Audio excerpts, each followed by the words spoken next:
आप सभी का स्वागत है बेस्ट इंग्लिश क्लासेस में। जैसा कि आप जानते हैं मेरे प्रीवियस वीडियोस जो थे उनमें आपने क्या सीखा? यस, क्या सीखा आपने? या यू आर राइट। उनमें सारे आपने जो हमारे पार्ट्स ऑफ स्पीच थे वो सीख लिए।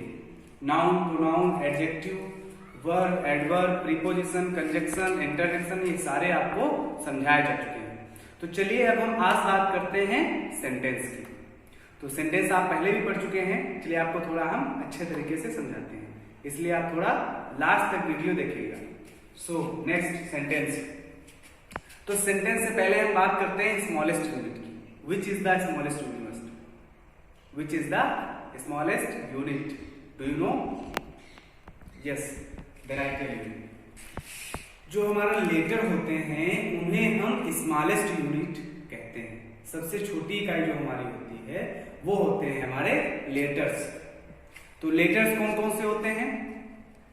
यस, लेटर्स हमारे ए बी सी डी जो भी हमारे अल्फाबेट्स हैं वो सारे लेटर्स होते हैं। लेटर्स में आपके वावेल्स प्लस कॉन्सोनेंट सारे आपके मिलकर लेटर का फॉर्म करते हैं। चलिए अब बात करते हैं लेटर से मिलकर क्या बनता है। सो लेटर से मिलकर बनते हैं हमारे वर्ड्स। जैसे आपका बी ए टी, बैट जो है इसमें 3 लेटर्स हैं, बी ए और टी। तो यहाँ पे जो आपका बैट वर्ड हुआ वो किस लेटरों से मिलकर बना है? बी ए और टी से। तो जो ग्रुप ऑफ लेटर्स होता है उसे हम वर्ड कहते हैं। वर्ड क्या होता है? जो ग्रुप ऑफ लेटर्स मीन्स जिसमें एक से अधिक लेटर्स होते हैं उसे हम वर्ड कहते हैं। तो जब हम लेटर के ग्रुप को वर्ड कहते हैं तो वर्ड के ग्रुप को क्या कहते हैं? तो चलिए अब हम बताते हैं आपको। लेटर का ग्रुप होता है उसे हम वर्ड कहते हैं और वर्ड्स के जो ग्रुप होता है उसे हम सेंटेंस कहते हैं। बट क्या ग्रुप हुई हो सकता है सेंटेंस? चलिए देखते हैं।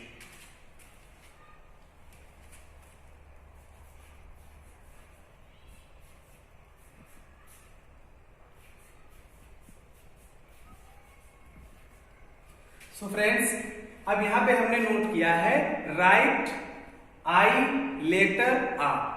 तो क्या ये ग्रुप ऑफ वर्ड्स नहीं है? यस, ये ग्रुप ऑफ वर्ड है क्योंकि यहाँ पे आप देख सकते हैं मोर देन 1 वर्ड। तो ये क्या है? ग्रुप ऑफ वर्ड है। लेकिन क्या इसको हम सेंटेंस कह सकते हैं? No, we can't say it sentence because what is the reason behind it? Reason is that because these are not in proper order. These are not in proper orders. That's why we are unable to find out the complete sense. Means ये जो हमारे words हैं वो group of words तो हैं लेकिन ये proper order में नहीं है जिनसे कि इनका complete sense नहीं निकल पा रहा है, इसलिए ये sentence नहीं है। Yes friends, you are right. जब कोई words का group मिलकर किसी complete sense को बताता है तभी वो sentence कहलाता है। मीन्स सेंटेंस उसको हम तभी बोल सकते हैं जब उन ग्रुप ऑफ वर्ड्स का कंप्लीट सेंस, कंप्लीट मीनिंग निकल रहा हो, तब उसे हम क्या कह सकते हैं? सेंटेंस। तो चलिए इसको ट्रांसफर करके देखते हैं। एक बार हम सेंटेंस बनाते हैं इसको। तो अगर सेंटेंस बनाना हो तो क्या करेंगे हम? यस, सेंटेंस बनाने के लिए हम सबसे पहले उसको प्रॉपर ऑर्डर में रखेंगे। अगर वो सेंटेंस है तो वो प्रॉपर ऑर्डर में पहले से ही होगा। तो चलिए बात करते हैं right I letter uh.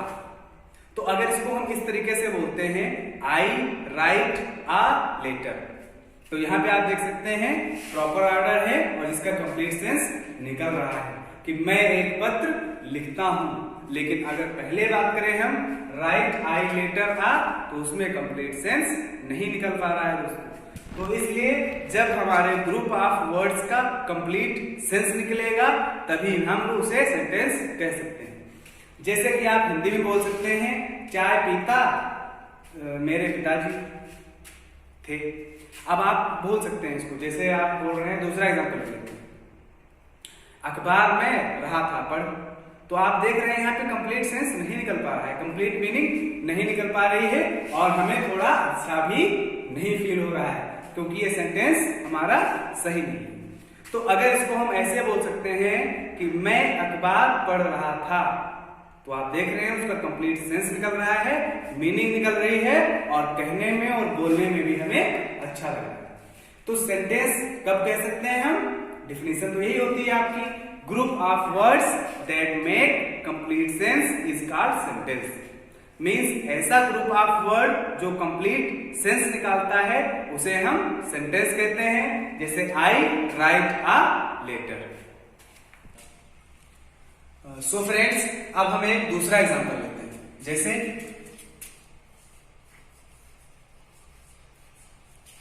Drinking tea is he. तो अब आप देखिए यहां पे, इसको पढ़ के देखिए एक बार अपने मन में सोचिए, मैं आपको टाइम देता हूं।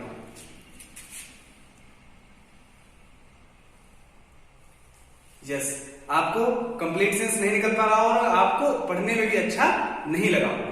तो चलिए अब इसको हम एक बार सुधार के देखते हैं। तो इसका मतलब क्या, इसको हम सेंटेंस कह सकते हैं?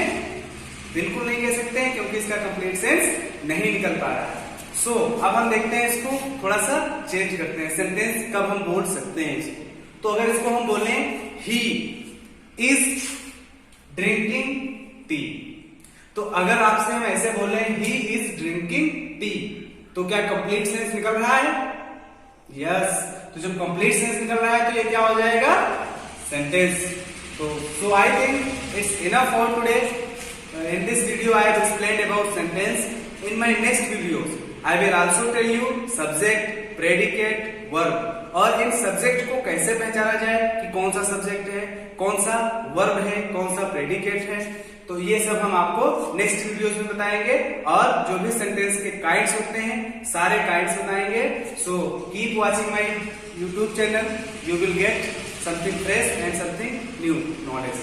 सो इसमें हमने आपको सेंटेंस समझा दिया। अगले वीडियोस में आपको इसके types, subject, predicate, verb, object, ये सब पहचानना आपको बताएंगे। तो इसमें आप देख सकते हैं, जैसे इसको आपको सही करने को दे दिया जाए तो आपको सबसे पहले सब्जेक्ट लिखना होगा, लेकिन अगर आप सब्जेक्ट नहीं जानते हैं तो क्या नोट कर पाएंगे? नहीं कर पाएंगे। सब्जेक्ट के बाद हेल्पिंग वर्ब होगा, तो ये सब आपको जानना आवश्यक है। सो इसलिए आप कंटिन्यू मेरे वीडियोस देखते रहें। Thank you so much for watching my video. Like, subscribe and share with your relatives and friends.